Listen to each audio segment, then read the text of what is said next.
wrecks of humanity sitting in a row, their heads on their breasts, grinding their teeth, saliva running out of the angles of the mouth, oblivious to their surroundings, with expressionless faces and solid, livid, immobile hands. Such patients, diagnosed as suffering from general paralysis of the insane, GPI, made up as many as 25% of male admissions. The syphilitic origins of GPI, long suspected, would finally be confirmed in 1913, when Hideo Noguchi and J.W. Moore of the Rockefeller Institute for Medical Research in New York demonstrated the syphilitic spirochete in the brains of paretics. To the senile and the syphilitic and alcoholic, one must add the legions of those who lapsed into chronic insanity.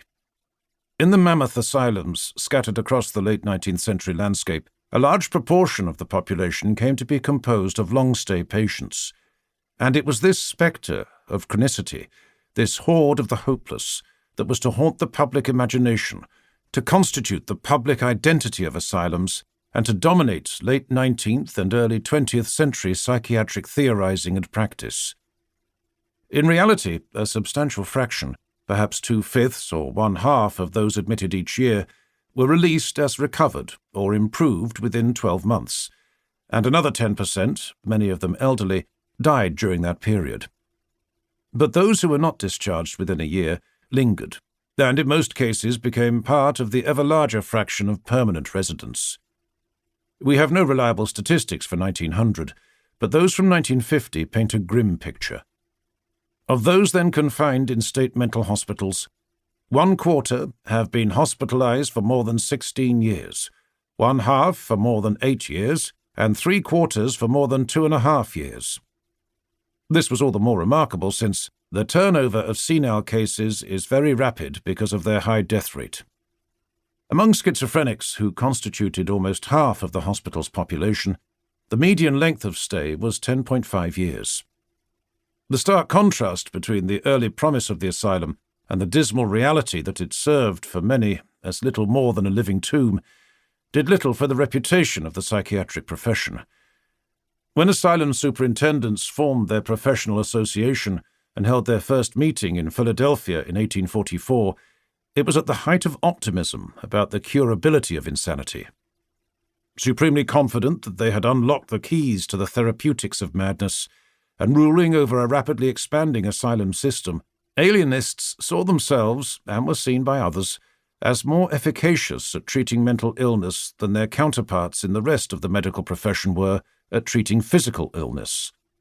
That self-confidence was bolstered by the financial security of the asylum superintendent, a situation that compared favorably with the highly uncertain prospects most physicians faced in a desperately overcrowded medical marketplace. When regular physicians formed the American Medical Association in 1847, the alienists scornfully rejected an invitation to join forces with their less well-placed professional brethren. Quarter century later, the tables were turned.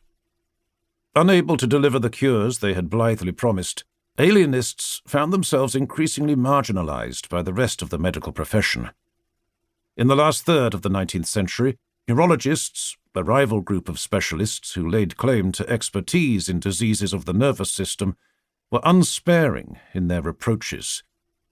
It was thus distinctly odd when, on the occasion of the 50th anniversary of the American Medico-Psychological Association in 1894, Psychiatry's leadership had the temerity to invite Silas Weir Mitchell, an eminent Philadelphia neurologist, to address their annual conference. Mitchell at first demurred, and then, when pressed, agreed to speak at their annual meeting in nearby Princeton. Twice bidden, not shy, he used the occasion to issue a scathing indictment of the state of American psychiatry. American neurologists emerged as subspecialists immediately after the American Civil War. Alongside the mass slaughter, the conflict produced large numbers of casualties who had suffered trauma to their brains, spines, and extremities. Taken together, the wrecked bodies of these soldiers provided a series of naturalistic experiments that elucidated important facets of the human nervous system. War, as always, visited unspeakable horrors on those who fought it, but proved invaluable to the medics who treated them. When army surgeons set themselves up as nerve specialists,